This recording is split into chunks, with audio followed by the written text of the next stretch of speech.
Hi, welcome you to learn English. நீங்கள் சீக்கிரமே போயிருந்தால் நமக்கு டிக்கெட் கிடச்சிருக்கும். இந்த மாதிரி நம்ம தமிழில் சொல்லுவோம். இதை எப்படி இங்கிலீஷில் சொல்கிறது? அதே மாதிரி அவன் சரியாக பதில் அளித்திருந்தால் முழு மதிப்பெண் வாங்கியிருப்பான். இந்த மாதிரி வாக்கியங்களை சொல்கிறதுக்கு இஃப் யூஸ் பண்ணணும் அண்ட் would have யூஸ் பண்ணணும். would have இருந்திருக்கலாம் அப்படின்னு அர்த்தம். செஞ்சுருக்கணும் ஆனால் செய்யலை, அந்த மாதிரி அர்த்தம். ஒரு வேர்ப் லேர்ன் பண்ணுறப்ப அதோடு சேர்த்து past form past participle form ரெண்டையும் சேர்த்து தெரிஞ்சுக்கணும். இப்போ கொண்டு வர்றதுக்கு பிரிங், அதனுடைய past form brought, past participle brought. அதே மாதிரி டேக், டுக், டேக்கன். இந்த டுக் அப்படிங்கிறது பாஸ்ட் ஃபார்ம், டேக்கன் அப்படிங்கிறது பாஸ்ட் பார்ட்டிசிபிள். ஸோ கிவ் அப்படின்னு ஒரு வேர்ப் சொன்ன உடனே உங்களுக்கு கேவ், கிவன் அப்படின்னு சொல்ல தெரியணும். நிறைய இங்கிலீஷ் கிராமரில் இந்த பாஸ்ட் பார்ட்டிசிபிள் யூஸ் பண்ணுவோம். would have plus past participle. அந்த would haveக்கு அடுத்து வர்ற வார்த்தை கண்டிப்பாக பாஸ்ட் பார்ட்டிசிபிளாக தான் இருக்கணும். இந்த ப்ரோனவுன்ஸ்லாம் உங்களுக்கு ஈஸியாக தெரியும். ஸோ ஹீ இங்கிலீஷில் என்ன சொல்கிறது, ஷீ என்னது, ஹெர் அப்படின்னா என்ன, ஹிம் அப்படின்னா என்ன அப்படிங்கிறதையும் நல்லா தெரிஞ்சு வச்சுக்கணும். இப்போ வாக்கியம் பார்க்கலாம். ஐ would have gone, நான் போயிருந்திருக்கலாம். உண்மையில் போகவில்லை, ஆனால் நடந்திருக்கலாம்.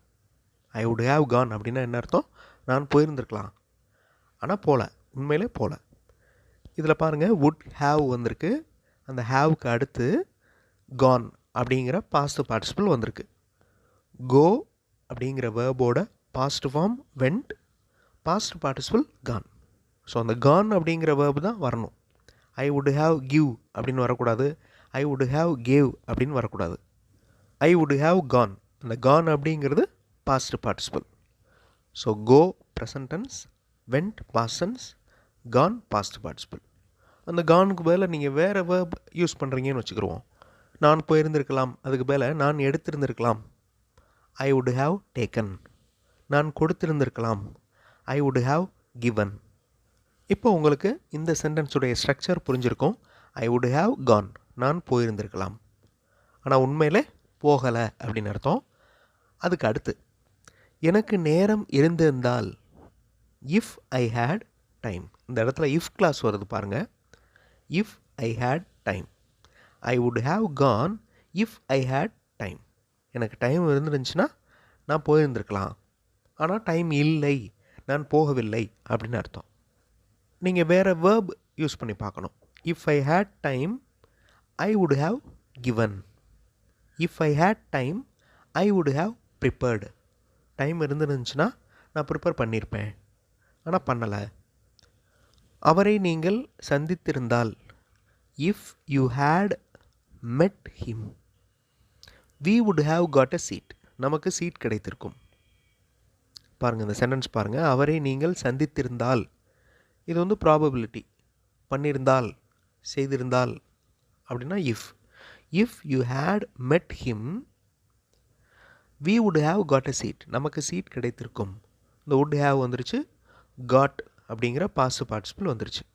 இந்த ஸ்ட்ரக்சர் பார்க்குறதுக்கு ரொம்ப டிஃபிகல்ட்டாக இருக்கிற மாதிரி தெரியும், ஆனால் அடிக்கடி யூஸ் பண்ணுறப்ப ரொம்ப கேஷுவலாக நம்ம யூஸ் பண்ணலாம் சிச்சுவேஷனில். அவர் வீட்டை விட்டு சீக்கிரம் கிளம்பி இருந்தால் ட்ரெயினை பிடித்திருக்கலாம். If he had left earlier. இந்த லெஃப்ட் அப்படிங்கிறது பாஸ்ட் பார்ட்டிசிபிள். லீவ் அப்படிங்கிறது present tense, left past tense, again left past participle. If he had left earlier from home he would have caught the train. catch அப்படிங்கிற வேர்போட past participle caught. குழந்தைகள்லாம் வந்திருந்தால் அவங்க enjoy பண்ணியிருந்திருப்பாங்க. If children had come they would have enjoyed.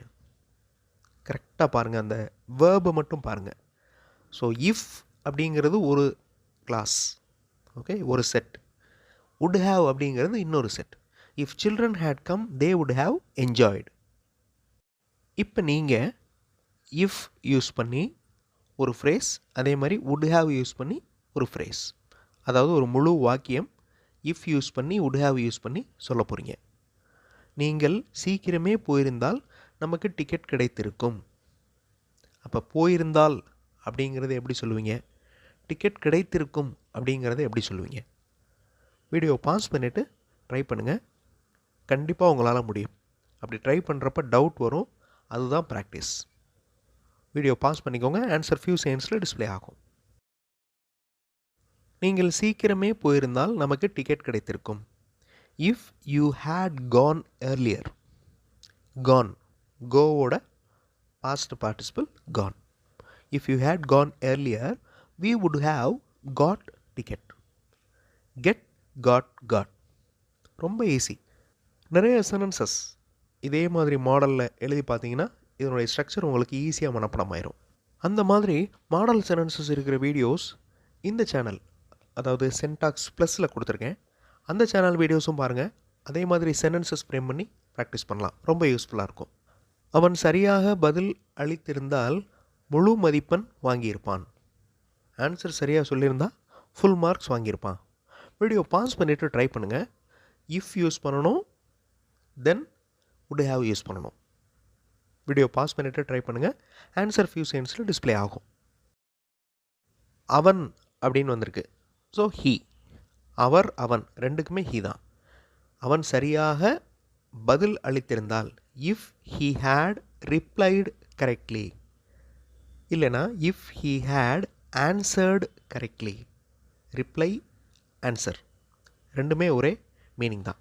If he had replied correctly he would have got full marks. முழு மதிப்பெண் வாங்கியிருப்பான். ஆனால் சரியாக ரிப்ளை பண்ணலை, ஃபுல் மார்க்ஸ் வாங்கலை அப்படின்னு அர்த்தம். நாம் முன்னதாக கவனித்திருந்தால், நாம் முன்னாடியே நோட் பண்ணியிருந்தோம்னா அதை நாம் சரி செய்திருக்கலாம். ஓகே, இதை நீங்கள் இஃப் யூஸ் பண்ணி சொல்ல போகிறீங்க, தென் would have யூஸ் பண்ணி சொல்ல போகிறீங்க. வீடியோ பாஸ் பண்ணிவிட்டு ட்ரை பண்ணுங்கள். கண்டிப்பாக உங்களால் முடியும். ட்ரை பண்ணுங்கள். ஆன்சர் ஃபியூ செகண்ட்ஸில் டிஸ்ப்ளே ஆகும். நாம் முன்னதாக கவனித்திருந்தால், நாம் அப்படிங்கிறதுக்கு வி, முன்னதாக அப்படிங்கிறதுக்கு earlier. ஓகே, இல்லைனா firstly. If we had noticed, கவனிக்கிறதுக்கு noticed. Okay, if we had noticed earlier, we would have corrected. we would have rectified. Okay, rectify ஆகிருக்கும். ஸோ இந்த மாதிரி இஃப் யூஸ் பண்ணி would have யூஸ் பண்ணி sentences frame பண்ணுறது ரொம்ப easy. And இங்கிலீஷில் பேசுகிறப்ப, எழுதுகிறப்ப, முக்கியமாக பேசுகிறப்ப நம்ம அடிக்கடி இந்த ஸ்ட்ரக்சர் யூஸ் பண்ணுவோம். இஃப் கிளாஸ் ஸ்ட்ரக்சரும் தென் would have ஸ்ட்ரக்சரும். Now you can easily write these type of sentences. Videos பாருங்கள், ப்ராக்டிஸ் பண்ணுங்கள். கண்டிப்பாக டெவலப்மெண்ட் இருக்கும். அடுத்த வீடியோவில் இன்னொரு இன்ட்ரெஸ்டிங்கான கிராமர் எக்ஸ்ப்ளனேஷன், இன்ட்ரெஸ்டிங்கான எக்ஸசைஸோடு பார்க்கலாம். தேங்க்ஸ் ஃபார் வாட்சிங் and thanks for your valuable comments.